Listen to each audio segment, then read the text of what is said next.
In a time when people are feeling a great deal of anxiety and fear and reservations about the future, at a time when people are going to work and don't know whether or not they will have a job when they get off, and not necessarily because of their performance, but because of what's happening in the economy. At a time when there are challenges, more so than ever before, in personal relationships. When we look at what's happening on the crime level and what's happening with our youth, that many times I'm sure that we've all taken time just to stop and reflect. Many times when we hear what's happening in the news or read the newspapers, where's all of this leading to? What's going on here? And so I think that now more than ever, we must begin to look at what are the things that we can do that would put us on some firm footing in life, that will enable us to do some things and use some powers that we have, that many of us go through life never ever discovering that we have those things going for us. And part of that, I believe, is knowing what it is your life worth. What is it that gives your life a sense of meaning and purpose? Because once you find that, it puts you in your power place. See, if you know what your life work is, I encourage you to start working on it. If you can't do it all at one time, do just a little bit of it. And if you don't know what it is that you showed up to do, if you don't know why you're here, I encourage you to find out what your purpose is here. What is the meaning of your life? What will be different? Have you ever asked yourself that question? I've done that. I remember coming from a friend of mine's funeral, and I was reflecting on how much time I had left. And I went for a walk in a park thinking about this guy whose life was so promising. And I mean, he wasn't an old guy. He was quite young, in fact. And I thought about all of the things that he said he was going to do, and he never got a chance to do those things. And I started thinking about my own life and how much time I had left to do the things that I would like to do. And at that time, I wasn't sure what my life purpose was, what my life's work was. I wasn't sure about it at that time. And I thought about it quite a lot. I had some idea, but I wasn't convinced, and I don't think I felt worthy. I didn't believe that it could be me to do this kind of work that I'm doing right now. And I say to you that if you begin to take a conscious effort to find out what it is that you're supposed to do, I say that it can literally save your life. I said that it can literally save your life. I was telling a group of people of a study that was conducted.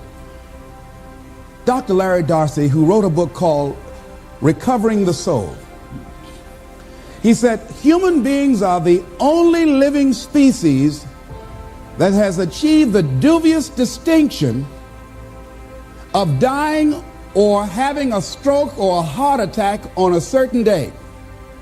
If you ask most people, what would you say the primary cause of why people will have a heart attack or stroke? Many people will say, well, because they smoke cigarettes, or because of high cholesterol, or because of stress, or because of obesity. And all of those things are contributing factors.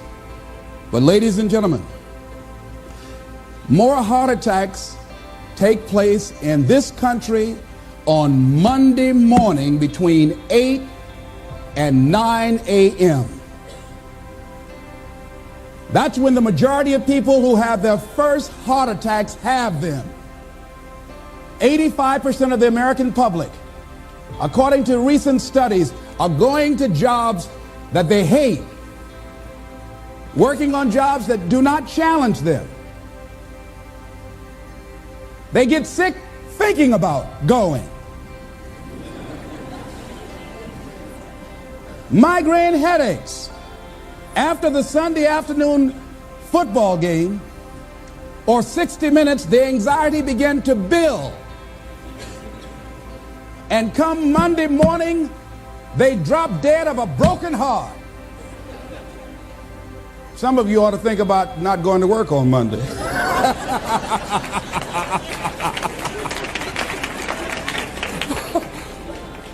Think about that. People are literally dying to go to work.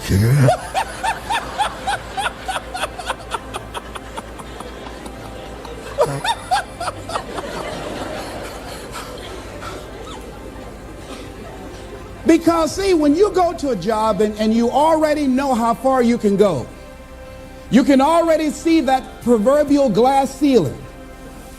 It's like going to a movie when you've gone in the middle of the movie and you've seen the end and you sit there to start all over again, but something is missing.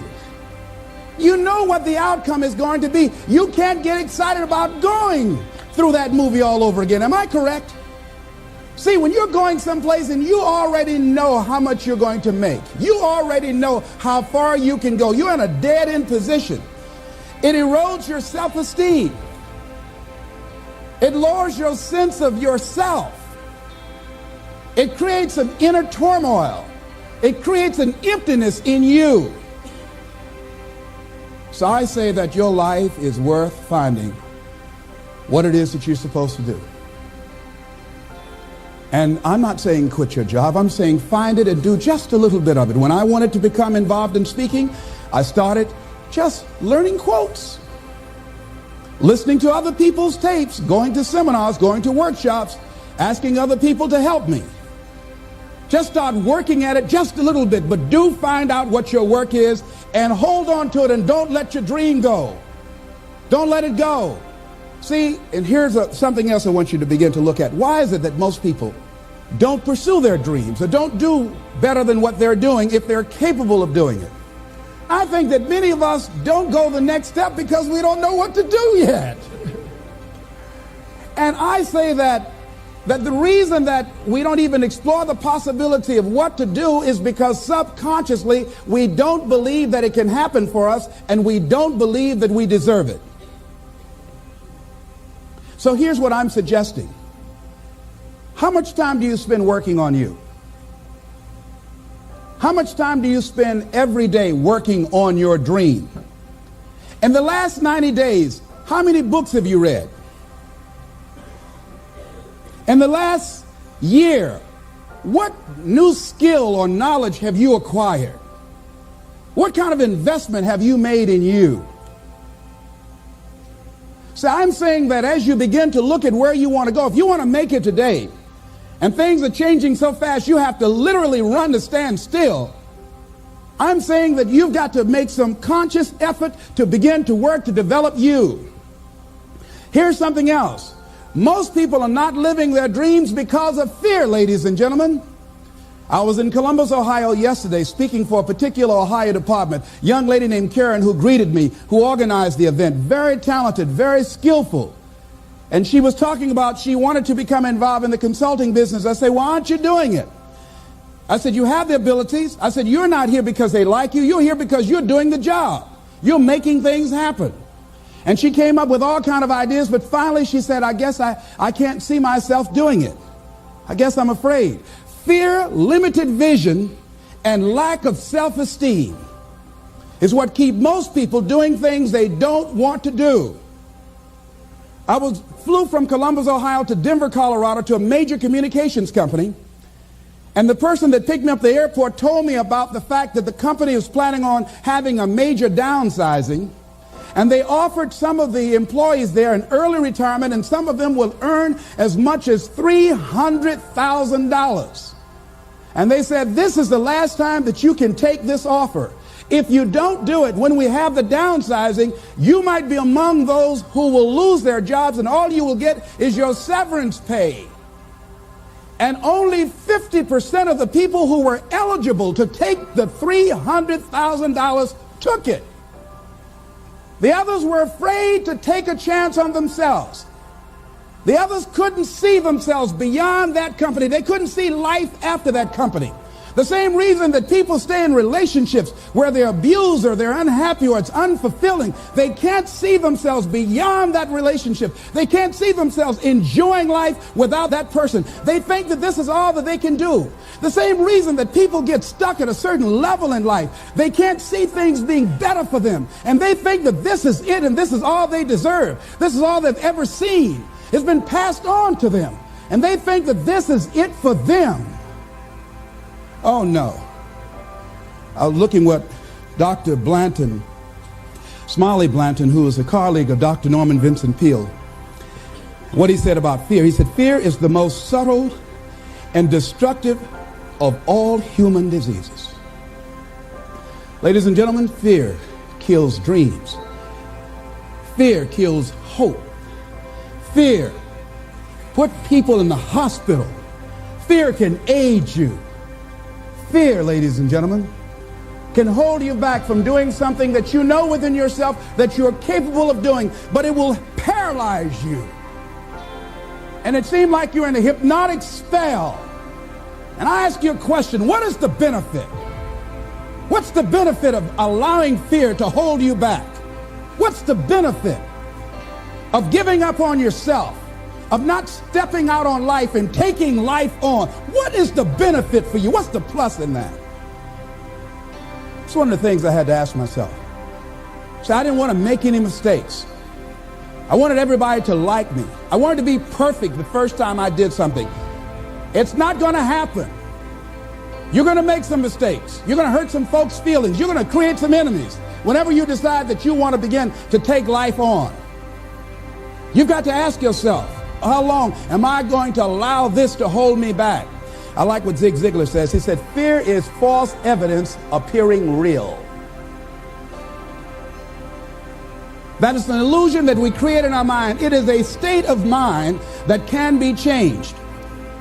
So let's look at how we can begin to take some steps to restructure that fear, to begin to expand our visions of ourselves, to begin to increase our self-esteem. Webster said that self-esteem means confidence and satisfaction in oneself.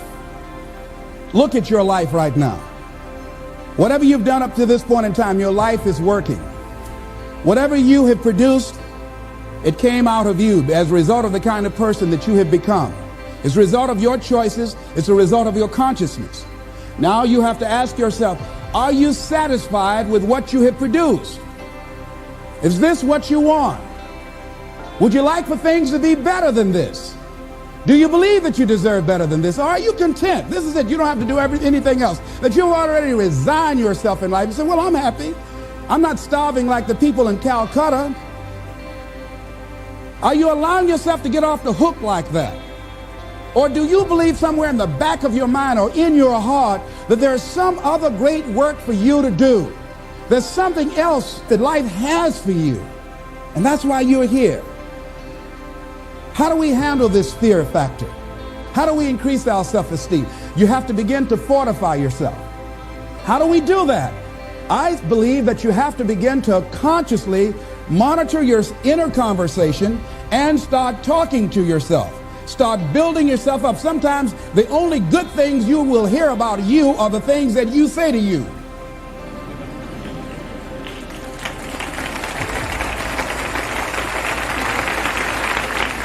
Young lady that was in the audience this afternoon said to me, I told myself yesterday for the first time, I'm proud of me. And she said, I felt good about that. So I'm saying learn to be your own booster. Start building yourself up. Start encouraging yourself. Start saying, I can do this. I can make this happen. When I started thinking about becoming a speaker, I said, yes, I can do this. I can make this happen. When I start trying to convince myself I can be a businessman after flopping and failing and losing thousands of dollars and feeling stupid and dumb and having people take advantage of me because of what I didn't know, I had to talk to myself because people were saying to me that I was dumb. And somewhere in the back of my mind, I was saying, you're right. Look at what I've done. I had to say, no, Les. Hey, come on, man. Get yourself together. You can handle this. You just haven't figured it out yet. It's all right. This is your training period. This is the tuition you have to pay for what you don't know. You can do this. Other people have done it. It doesn't take an Einstein. Get you some people that can teach you some stuff that you don't know. Get you some people that have done it successfully and learn from them. Take some seminars, workshops, read some books on how to manage a business. Change the way you see yourself and begin to tend to the personal details. Understand that nobody's going to take care of your business better than you. And when I start changing that kind of mindset of beating myself up because of my mistakes and start looking at the possibility of my doing better, of my making the adjustment that would enable me to do what I want to do successfully, things begin to change. And I'm saying, stop beating up on yourself. You do it. I know you do it. I've done it. It's a natural inclination for us to put ourselves down. See, we are born negative, I think, in a negative consciousness because we live in a negative world. See, you don't have to teach children to lie. They'll lie automatically. Did you wet in your pants? No, I did not. Well, what is that? I don't know. You don't have to encourage kids to misbehave. They will do it by themselves. You don't have to encourage them to do the wrong thing. They will do it automatically. You have to correct their behavior. So I'm saying that we have to work through the challenges of life in learning how to begin to work to fortify ourselves. Repeat after me, please. I can live my dream. I can find my purpose in life. And live my purpose. I deserve more from myself. I deserve more from life. Shake somebody's hand on your right and left and say, you deserve more from life too.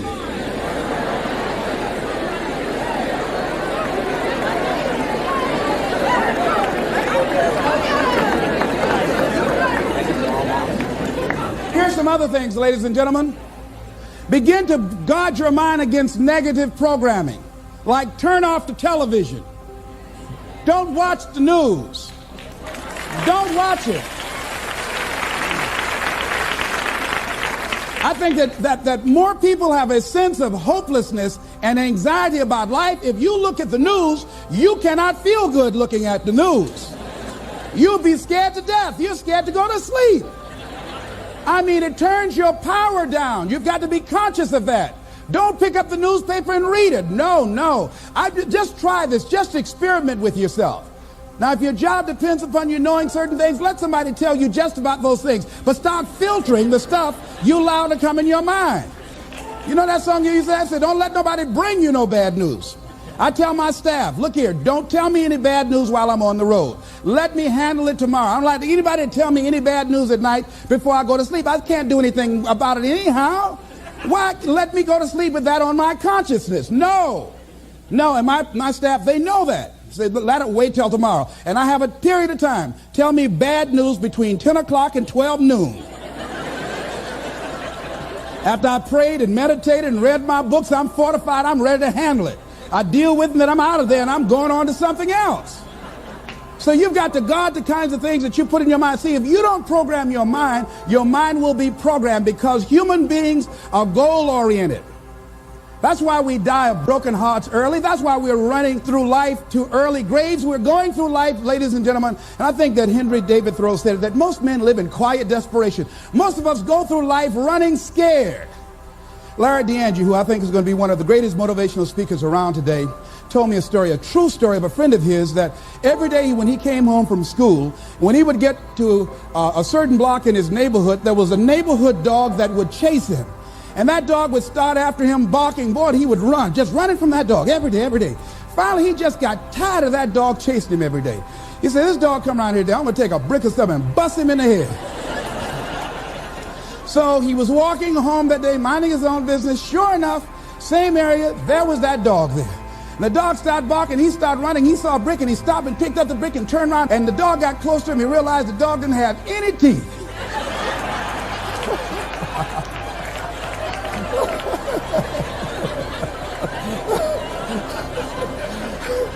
He said he put the brick down, he said, get on out my way.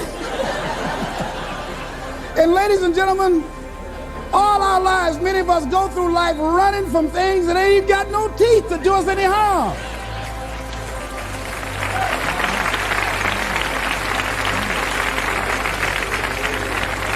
Haven't you been afraid to do something, and then after you did it, you say, whoa, if I'd known it was this easy, I would have done it before. Haven't you ever had that experience? Raise your hand. Absolutely. So we created this in our minds, false evidence appearing real. We made it real in our minds. That's why Churchill said there's nothing to fear but fear itself. That's the destructive monster. So turn off things that can contribute to your fear. Turn a deaf ear to people that all they can do is talk about how negative things are because they have bought into the consciousness of the world. Start attending workshops, seminars, listening to tapes on a daily basis to begin to recondition your mind, to retrain your thinking. Faith comes by what? hearing and hearing and hearing. Listen to things that can empower you, that can enable you to create a new reality for yourself and a new life for yourself. You might appear to be strange around most people. You know, most people think you're strange if you're happy today. People say, how you doing? I said, better than good. Whoa, what's wrong with him? Just go around smiling and watch people. Look at this. Is this a weird guy over here? Because most people don't smile. Watch them. Look at their faces in the morning. Here we go, another Monday morning. How you doing? Haven't had my coffee yet. Don't ask me. See, these people have not found their purpose in life. That's why they're grumpy. That's why they're miserable. That's why they're so negative. They're hurting and they want to hurt other people. So start practicing using programs for your mind. Seminars, books, workshops. Keep a journal. Record your thoughts, what's happening with you. Every day when you get up, have a journal near you. I use a Jack Boland journal so that I can write down my ideas. I keep it by my bed so I can write down my thoughts. See, ladies and gentlemen, we get 3 to 4 thoughts a year that if we would act on those thoughts, they could change our life. Don't say, well, I'll remember that. No, write that thought down. I got a thought today I wrote down. A friend of mine is in the hospital. His morale is low. They're talking about amputating his foot. He's got to feel very bad. So I said, you know, I'm not only am I going to see him, but I can't be there with him all the time. I said, I'm going to create a tape for him that he can listen to that will heighten his level of morale. We told him the other night, don't go to surgery. You are depressed. Your energy level is down. No, tell him not now. Don't do it now. In fact, most doctors who have any sense of awareness don't perform surgery on patients that are in a state of fear, that don't think they will make it. They wait till they're in a different state of mind. So I said, what about making tapes for people that are facing physical challenges? I said, that's a good idea. All right?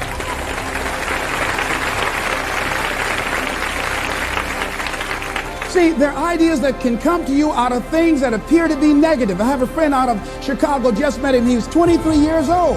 And this guy, he went financially bankrupt 2 years ago, ruined his credit. Guess what he decided to do? He found a blessing in it. He wanted to restore his credit.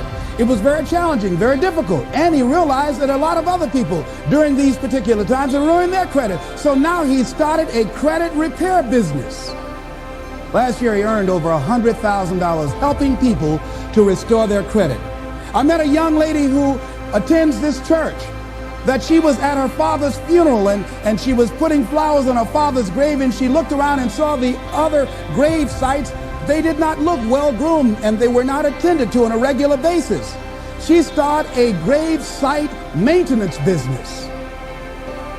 Out of that tragedy, something positive has come out of it. And now she's earning more money doing that than on her present job.